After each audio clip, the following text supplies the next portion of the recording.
Bismillahirrahmanirrahim. Assalamualaikum warahmatullahi wabarakatuh.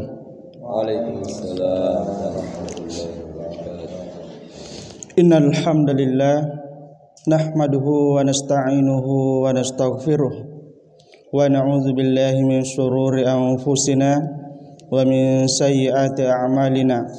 May yahdihillahu fala mudilla lahu wa may yudlil fala hadiyalah. Asyhadu an la ilaha illallah wahdahu la syarika lah wa asyhadu anna Muhammadan abduhu wa rasuluh. Wa qala Allah ta'ala ya ayyuhallazina amanu ittaqullaha haqqa tuqatih wa la tamutunna illa wa antum muslimun. Hadirin sedang jamaah salat subuh yang insyaallah dimuliakan dan dirahmati oleh Allah Subhanahu wa taala. Alhamdulillah, marilah kita untuk senantiasa tidak henti-hentinya memuji dan bersyukur kehadirat Allah Subhanahu wa taala atas segala nikmat dan karunia yang telah Allah Subhanahu wa taala berikan kepada kita hingga saat ini. Sehingga jamaah sekalian, alhamdulillah kita baru saja telah selesai melaksanakan salat subuh berjamaah. Mudah-mudahan Allah Subhanahu wa taala senantiasa menerima amalan-amalan ibadah kita. Salam dan juga salawat mari kita sampaikan kepada Nabi kita Nabi Muhammad sallallahu alaihi wasallam, kepada keluarganya, sahabat-sahabatnya dan orang-orang yang senantiasa istiqamah di jalannya. Hadirin jamaah sekalian, tentunya marilah kita senantiasa meningkatkan keimanan dan ketakwaan kita kepada Allah Subhanahu wa taala, karena ketahuilah jemaah sekalian bahwa seburuk-buruk umat adalah umat yang suka melanggar syariat-syariat Allah Subhanahu wa taala. Seburuk-buruk umat adalah umat yang tidak mau taat kepada Allah Subhanahu wa taala, umat yang selalu bermaksiat dan tentunya menentang aturan-aturan Allah Subhanahu wa taala, baik itu secara sembunyi-sembunyi maupun secara terang-terangan.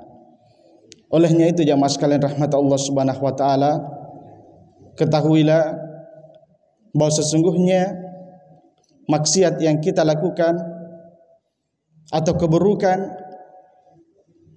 itu hukumnya haram.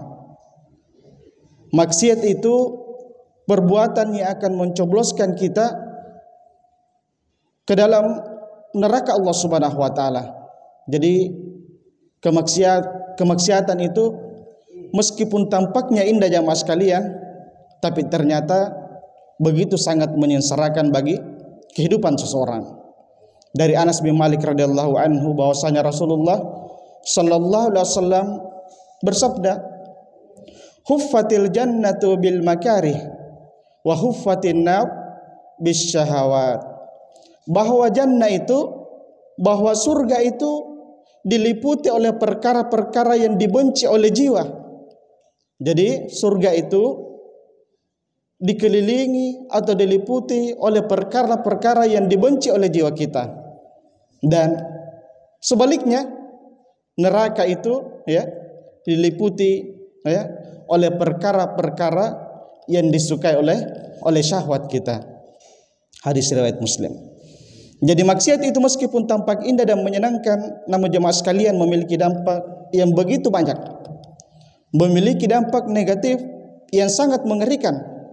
Baik dampak di dunia dan terlebih lagi jemaah sekalian dampak di akhirat.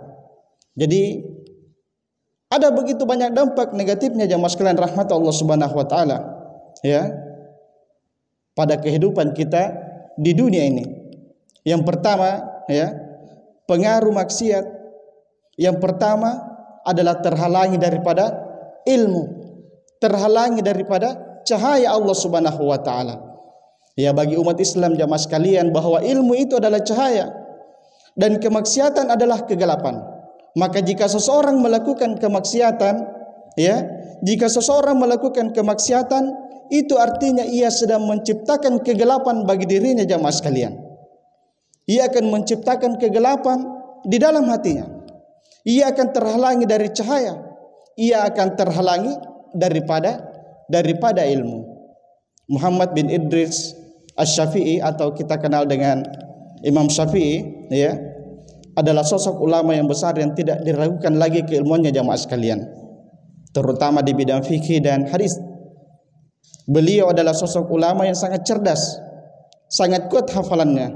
Jadi ketika Imam Syafi'i berada di hadapan gurunya Imam Malik, ya, Imam Syafi'i membacakan hadis di hadapan Imam Malik, maka Imam Malik dibuat kagum jamaah sekalian dan terpana dengan tingkat kecerdasan yang dimiliki, ya, dengan kesempurnaan pemahaman yang dimiliki oleh Imam Syafi'i, sampai-sampai beliau berkata, ya, inni arallaha qad alqa ala qalbika nuran fala tudfi'u bizulmatil maksiyah.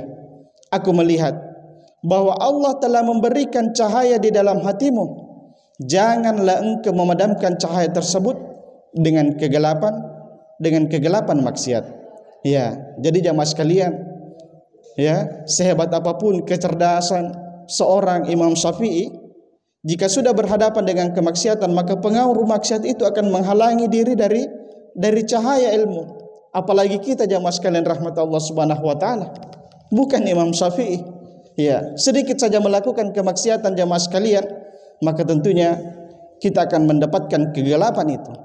Ya, jangankan bermajelis, ya, bermajelis ilmu, ya, yang senantiasa dilakukan oleh beliau, kita ceramah subuh saja atau pengajian Senin saja jamaah sekalian, ya, kita biasa kabur. Ya, tentunya ketika kita senantiasa melakukan itu, ya, kita periksa diri kita, kemaksiatan apa yang kita lakukan. Ya, kemaksiatan apa yang kita lakukan jamaah sekalian. Ketika kita misalnya bermalas-malasan untuk belajar, ya, bermalas-malasan untuk mendapatkan ilmu, ya, mari kita mengoreksi diri kita jamaah sekalian. Kemaksiatan apa yang telah kita lakukan jamaah sekalian. Bahkan Imam Syafi'i pernah berujar, ya, aku pernah mengadu kepada Waki'. Ia menasihatiku untuk meninggalkan maksiat.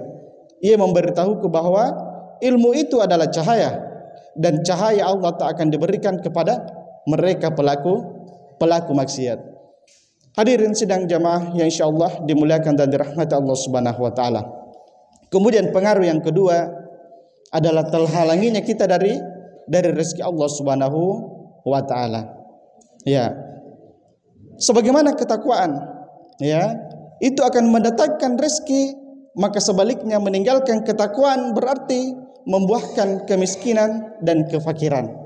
Ya, jadi Rasulullah sallallahu alaihi wasallam bersabda, "Innar rajula la yuhramur rizqa bizambi yusibuhu." Sesungguhnya seseorang terhalangi rezeki dikarenakan dosa yang dilakukan.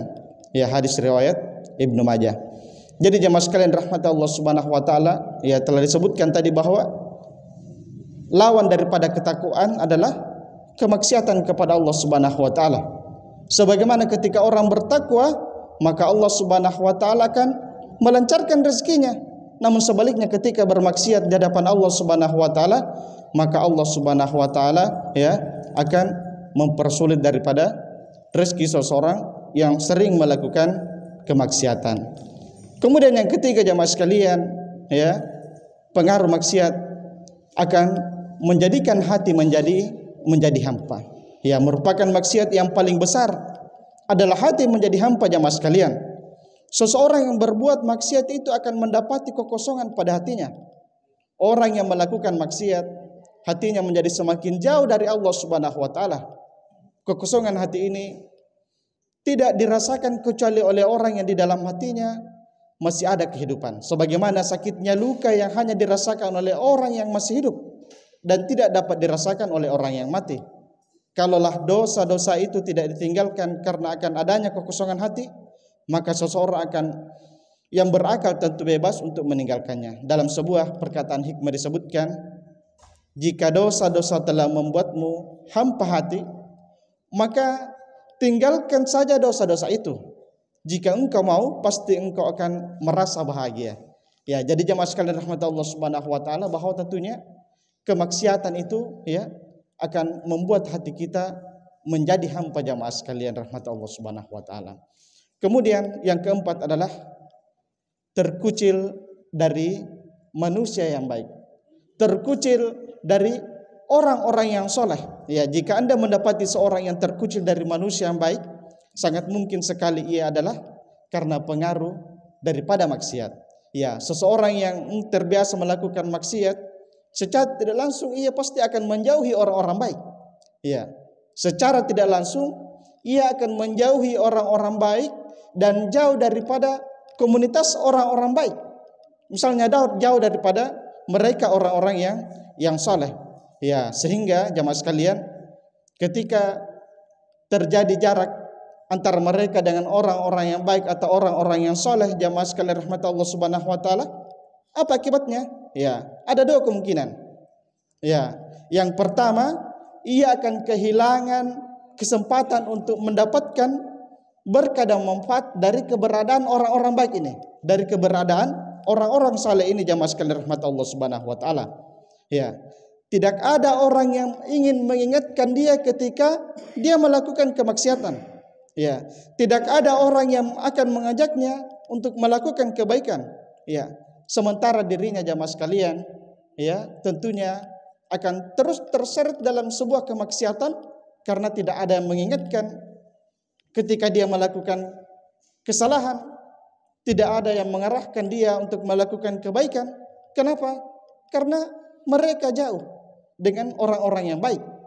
Mereka jauh daripada dengan orang-orang yang saleh. Maka tentunya jamaah sekalian, ya, ketika kita bersama dengan mereka, maka beruntunglah kita. Artinya apa, jamaah sekalian? Masih ada yang mengingatkan kita ketika kita ya melakukan kesalahan. Masih ada yang senantiasa ya memberikan kepada kita petunjuk-petunjuk kebaikan, jamaah sekalian rahmat Allah Subhanahu wa taala. Kemungkinan yang kedua, jamaah sekalian, ketika ya melakukan kemaksiatan dan kemudian dijauhkan dari orang-orang baik, pasti ia akan kecenderungannya bergabung dengan orang-orang yang senantiasa melakukan keburukan juga, yang senantiasa juga melakukan kemaksiatan.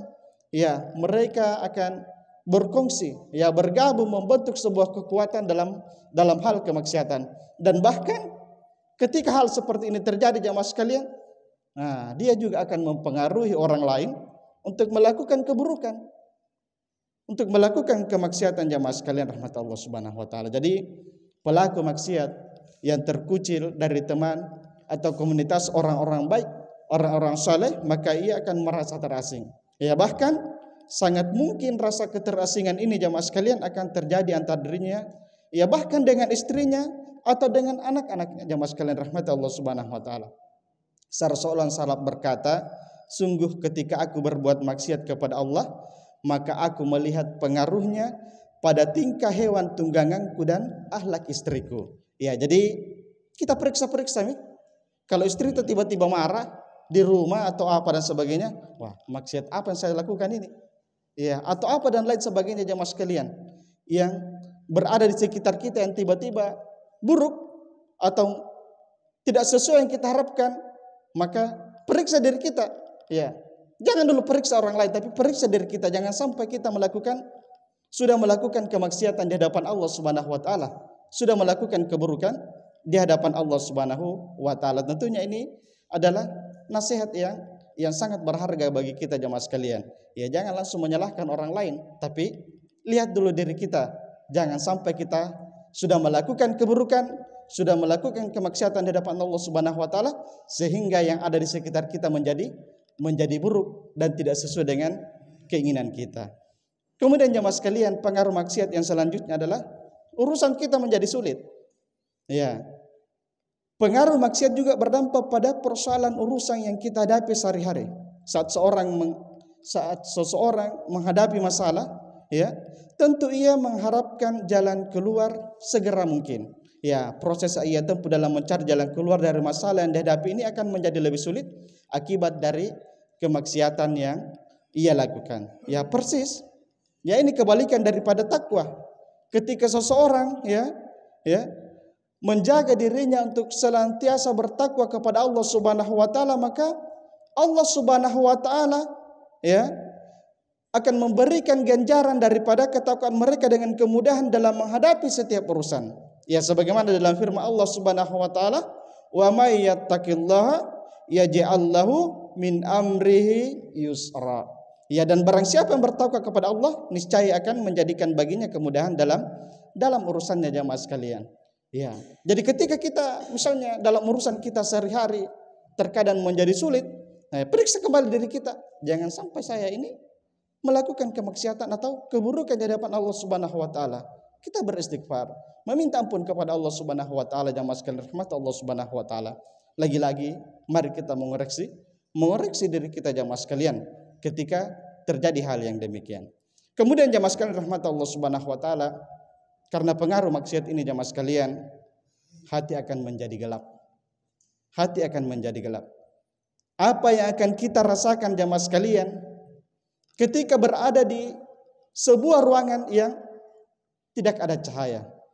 Atau sebagai contoh misalnya ketika mati lampu, jamaah sekalian, bagaimanapun normalnya penglihatan kita sebelum mati lampu, jamaah sekalian, dan ketika terjadi kegelapan, tidak ada cahaya, jamaah sekalian, tentunya kita akan senantiasa meraba-raba. Ya, kita tidak tahu kita akan berjalan kemana karena tidak ada penglihatan, jamaah sekalian. Ya, mau ke kanan kita tak butuh, jamaah sekalian, ke kiri juga demikian, ke depan dan ke belakang kita tidak tahu arah mana yang akan kita tempuh, jamaah sekalian. Ya, tentunya ya seperti ini adalah suasana hati kita, jamaah sekalian, ketika dipenuhi dengan kemaksiatan. Ya, semua menjadi gelap. Ya, kita tidak tahu arah mana yang kita tempuh, jamaah sekalian, karena memang tidak ada penglihatan sama sekali. Jadi itu adalah sebuah perumpamaan bagi kita, ya, kita dalam kemaksiatan. Semua menjadi gelap, jamaah sekalian rahmat Allah Subhanahu wa taala. Jadi hati kita akan menjadi gelap gulita akibat pengaruh maksiat ya yang dilakukan oleh pemilik hati itu. Ya, mudah-mudahan kita terhindar dari demikian, jamaah sekalian rahmat Allah Subhanahu wa taala. Ya, jadi apabila hati telah gelap, pekat, maka ia akan memberikan petunjuk yang tak berarah kepada anggota badan kita. Ya, langkah kakinya akan tersesat, jamaah sekalian. Gerakan tangan akan tak terarah. Ia terlepas dari petunjuk dan hidayah dari Allah Subhanahu wa taala. Abdullah ibn Abbas radhiyallahu anhu pernah berkata bahwa sesungguhnya kebaikan itu akan memiliki pancaran yang akan tampak di wajah. Cahaya yang ada di dalam hati, keluasan di dalam rezeki, kekuatan di dalam badan, dan kecintaan di dalam hati-hati para makhluk.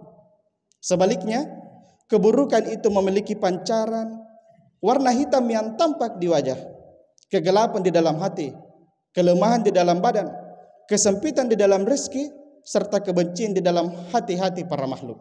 Ya, jamaah yang dirahmati Allah Subhanahu wa taala, ya, tentunya sangat jelas bahwa pengaruh daripada kemaksiatan adalah hati dan badan menjadi lemah.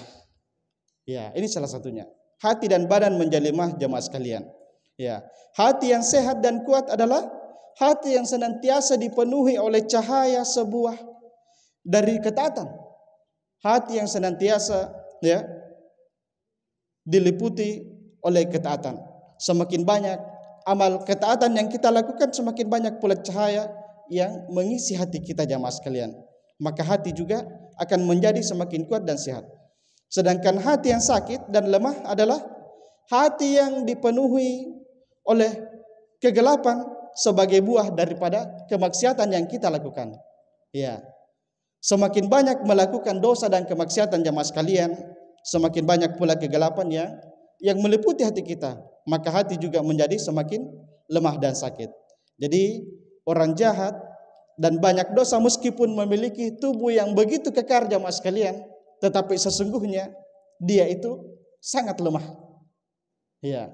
Jadi meskipun kalau kita misalnya lihat orang bagaimanapun kekarnya badannya ketika dia melakukan kejahatan, tetapi Kalau ditangkap sama polisi, pasti dia juga akan menangis juga jamaah sekalian. Itu salah satu contoh. Iya, iya. Kalau dia membegal, sadis, ya, saking kuatnya, namun ketika ditangkap, ya dia akan menangis jamaah sekalian. Padahal tubuhnya kekar, badannya kokoh jamaah sekalian saat melakukan kemaksiatan. Itu salah satu contoh jamaah sekalian, rahmat Allah Subhanahu wa taala. Ya, jadi ya ia tetap saja disebut sebagai orang yang lemah. Kekuatan fisiknya akan selalu mengkhianatinya ketika jiwanya sedang membutuhkannya. Ya, jadi kemudian pengaruh selanjutnya adalah berat untuk melakukan ketaatan. Ya, jadi pengaruh maksiat yang tak kalah bahaya lainnya adalah menjadikan seseorang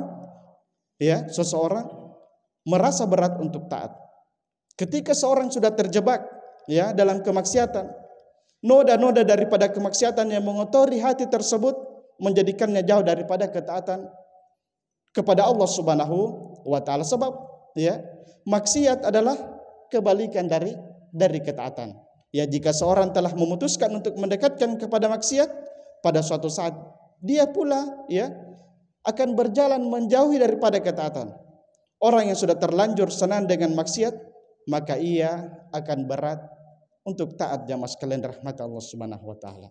Jadi pengaruh maksiat tak hanya sekedar berat untuk taat, bahkan ya pengaruh maksiat sampai pada tahap menghalangi seorang untuk taat kepada Allah Subhanahu wa taala meski amal ketaatannya ringan dan mudah dikerjakan. Ya, sering merasa berat untuk taat karena pengaruh maksiat adalah bagian daripada karakter orang-orang munafik jamaah sekalian. Ya, jadi Allah Subhanahu wa taala berfirman, "Wa idza qamu ilas salati qamu kusala." Dan apabila mereka berdiri untuk salat, mereka berdiri dengan malas. Ya, jadi kalau kita malas-malas untuk salat, ya, ingat hati-hati, jangan sampai saya ini sering berbuat kemaksiatan.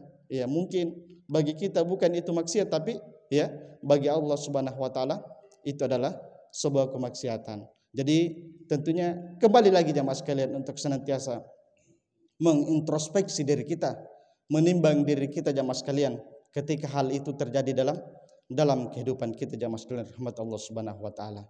Kemudian ya, pengaruh selanjutnya adalah daripada kemaksiatan memendekkan dan menghilangkan daripada berkah usia kita.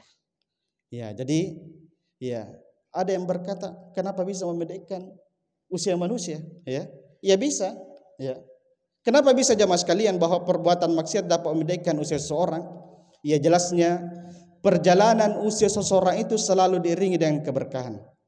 Keberkahan itu hanya dapat diraih ya jika kita gunakan usia kita untuk melakukan kebaikan dan ketaatan kepada Allah Subhanahu wa taala.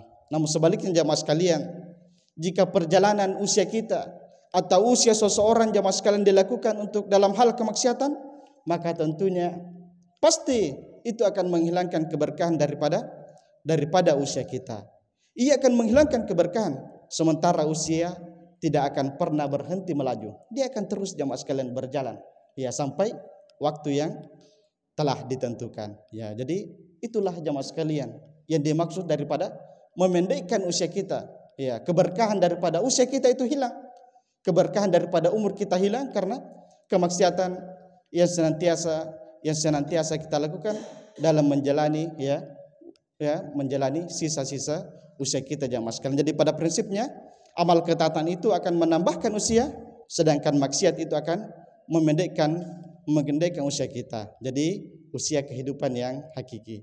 Jika usia yang pendek yang kita miliki ini habis digunakan untuk maksiat, lantas apalah artinya hidup kita di dunia ini jamaah sekalian rahmat Allah Subhanahu wa taala. Jadi percuma saja memohon kepada Allah Subhanahu wa taala diberi umur panjang jika hanya akan menambah dosa dari kemaksiatan yang kita lakukan. Allah Subhanahu wa taala berfirman, "Ya waddu ahaduhum la yu'ammarul fasanah wa ma huwa bimuzahsihi minal azabi ayyu ammar." Masing-masing dari mereka ingin diberi umur 1000 tahun. Ya, padahal umur panjang itu tidak akan menjauhkan mereka dari azab. Ya. Begitu dahsyatnya jamaah sekalian pengaruh daripada maksiat. Pengaruh daripada melakukan keburukan terhadap kehidupan kita di dunia ini jamaah sekalian. semestinya membuat kita semakin takut. Membuat kita semakin takut kepada Allah Subhanahu wa taala. Takut atas nerakanya, takut atas siksa Allah Subhanahu wa taala. Kemudian jamaah sekalian, dengan rasa takut ya tersebut jamaah sekalian semestinya menumbuhkan sikap taat kita dan patuh kita terhadap syariat-syariat Allah Subhanahu wa taala. Lalu sikap taat dan patuh tersebut tentunya dapat diwujudkan dalam melaksanakan ya selalu melaksanakan perintah-perintah Allah Subhanahu wa taala dan senantiasa menjauhi segala larangan-larangan daripada Allah Subhanahu wa taala. Jamaah sekalian, semoga kita jamaah sekalian ya semua senantiasa diberikan kemudahan oleh Allah Subhanahu wa taala ya untuk menjadi hamba yang bertakwa, dan tentunya jamaah sekalian kita senantiasa memohon kepada Allah Subhanahu wa taala agar dihindarkan dari kegiatan, dari kemaksiatan dan keburukan di hadapan Allah Subhanahu wa taala. Demikian jamaah sekalian, mudah-mudahan bermanfaat pada diri kami dan jamaah sekalian. Subhanakallahumma bihamdik, nasyhadu an la ilaha illa anta nastaghfiruka wa atubu ilaik. Wassalamualaikum warahmatullahi wabarakatuh.